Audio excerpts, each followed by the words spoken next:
এখন এখানে একটি লক্ষণীয় বিষয় হলো আমাদের সমাজে আমরা যেটা ভেবেছি যে মুহররম মাস মানি হযরতে হুসেন রাদিয়াল্লাহু তাআলা আনহুর শাহাদাত, এবং আমরা সেই বিষয়টাকে নিয়ে বিভিন্ন এলাকায়, আপনার এখানে কি আছে আমি জানি না, অনেক অনুষ্ঠান তারা পালন করে, অনেকে মুরসিয়া করে, অনেকে তারা তাজিয়া নিয়ে বের হয়, অনেক কিছু করে। আমার ভাইয়েরা, আপনারা দিনদার মানুষ, পরেজগার মানুষ, আল্লাহওয়ালা মানুষ, নামাজি মুসল্লি মানুষ, আপনি খুব ঠান্ডা মাথায় ভাবেন তো, বিভিন্ন এলাকায় আমরা যাই তো আমরা দেখি, আপনি আমার বর্ধমান টাউনে যাবেন, সেই দিন আমরা দেখি যে আবেগে আমাদের ঘরে অনেক ছেলেরা, আমি তাদেরকে গালিগুলোজ করছি না, আমি শুধু ব্রেনটাকে একটু নাড়া দিয়ে ভাবতে বলছি, তারা আবেগে এমন এমন ডিজে বক্স নিয়ে আর মিছিল করে করে তারা ঢাল তলোয়ার নিয়ে বের হয়, এমন কি এটা আমার বলতে অত্যন্ত লজ্জা লাগে, মদ পর্যন্ত পান করে দিয়ে তারা যায়। কেন? তাদের বক্তব্য হলো নবীর নাতি হযরতে হুসেনের শাহাদাত, আমরা এতে খুব ব্যথিত, সবাই ব্যথিত, গোটা উম্মত ব্যথিত।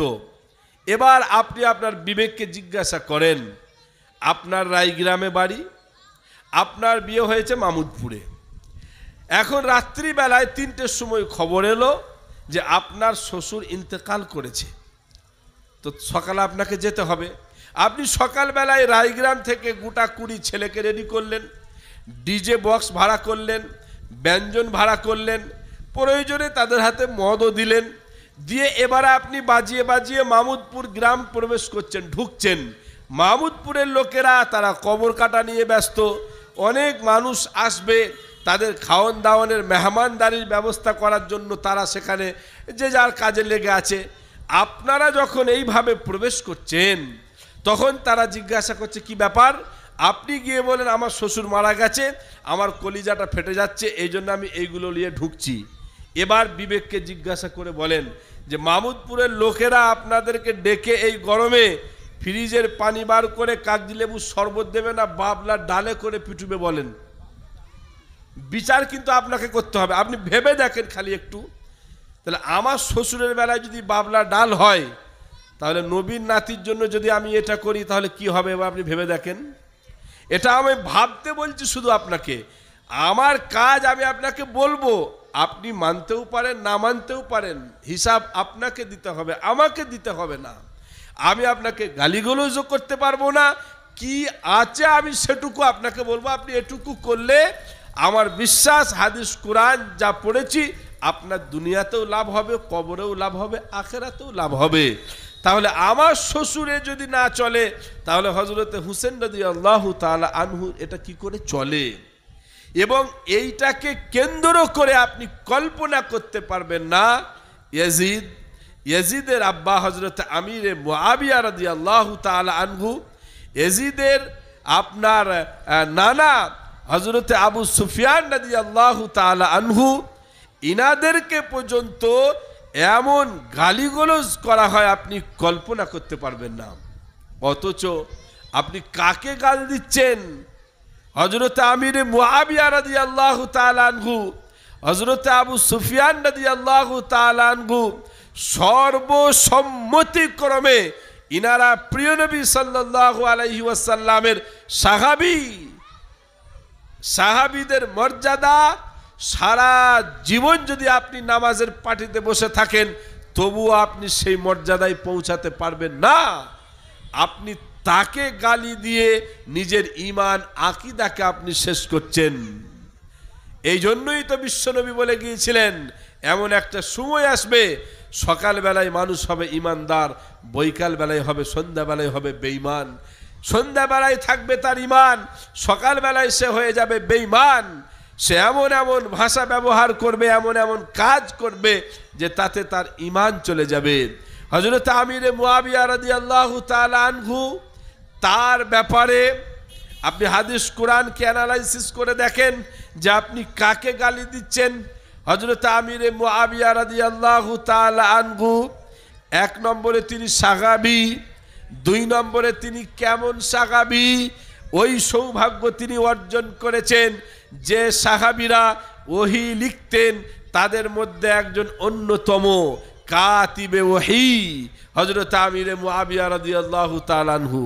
হযরত আমিরে মুআবিয়া রাদিয়াল্লাহু তাআলা আনহুর সাথে হযরতে রাসূলুল্লাহ সাল্লাল্লাহু আলাইহি ওয়াসাল্লামের সম্পর্কটা কি? হযরতে আমিরে মুআবিয়া রাদিয়াল্লাহু তাআলা আনহু হচ্ছেন ওইদিকে হযরত আবু সুফিয়ান রাদিয়াল্লাহু তাআলা আনহু হচ্ছেন ইয়াজিদের নানা, আর হযরত আমিরে মুআবিয়া হচ্ছে ইয়াজিদের আব্বা। এই যে আবু সুফিয়ান, ইনার মেয়ে উম্মে হাবিবা রাদিয়াল্লাহু তাআলা আনহা হচ্ছেন বিশ্বনবী সাল্লাল্লাহু আলাইহি ওয়াসাল্লামের স্ত্রী। তার মানে হযরত আমিরে মুআবিয়া রাদিয়াল্লাহু তাআলা আনহু হচ্ছেন বিশ্বনবী সাল্লাল্লাহু আলাইহি ওয়াসাল্লামের স্ত্রীর ভাই। আপনি কল্পনা করতে পাচ্ছেন? যেটা আমরা আমাদের ভাষায় স্ত্রীর ভাইকে কি বলি সেটা আমরা জানি, যেহেতু তিনি সাহাবী, আর স্টেজে বসে আমি সেই ভাষাটা তিনার সামনে বলতে পারছি না। তাহলে এই রকম ঘরোয়া একটা সম্পর্ক হযরত আমির মুআবিয়া রাদিয়াল্লাহু তাআলা আনহুর ব্যাপারে সহিহ বুখারীতে হযরত আব্দুল্লাহ ইবনে আব্বাস রাদিয়াল্লাহু তাআলা আনহু বলেছেন আন্নাহু ফাকিহ, তিনি হচ্ছেন একজন ইসলামিক আইনজ্ঞ। তাহলে তাদেরকে আপনি কি করে গালি দিলেন? কি করে তাকে আপনি গালি দেন? তার ব্যাপারে এবার আপনি হাদিস শোনেন। তাকে যে আপনি গালি দিলেন, বুখারী শরীফ খোলেন, প্রথম খণ্ড 409 নম্বর পৃষ্ঠা।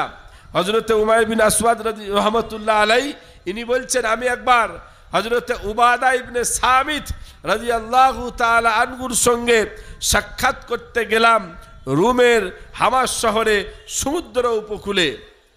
আমি সেখানে যাওয়ার পরে দেখলাম একটা তাঁবু, সেই তাঁবুর ভেতরে হযরতে উবাদা ইবনে সামিত রাদিয়াল্লাহু তাআলা আনহু আছেন, সঙ্গে উনার স্ত্রী উম্মে হারাম বিনতে মিলহান তিনিও আছেন। এবার হযরত উমাইর বিন আসওয়াদ রাহমাতুল্লাহ আলাইহি ইনি বলছেন, উনার স্ত্রী মানে উম্মে হারাম ইনি আমাকে একটি হাদিস শোনালেন। হাদিসটা কি? আউয়ালু জাইশিম মিন উম্মতি ইয়াগজুনাল বাহরা ক্বাদ আউজাবু। হযরত উম্মে হারাম বিনতে মিলহান উনি হযরত উমাইর ইবনে আসওয়াদকে বলতে, শোনো শোনো, বিশ্ব নবীর কাছে আমি একদিন একটি হাদিস শুনেছিলাম, আজকে সেটা তোমাকে শোনাচ্ছি।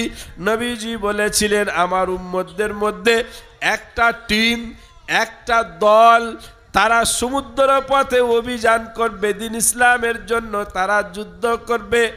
এই টিমে যত মানুষ শরীক থাকবে, বিশ্ব নবী বলছে কদ আউজাবু, জান্নাত তাদের জন্য ওয়াজিব হয়ে যাবে।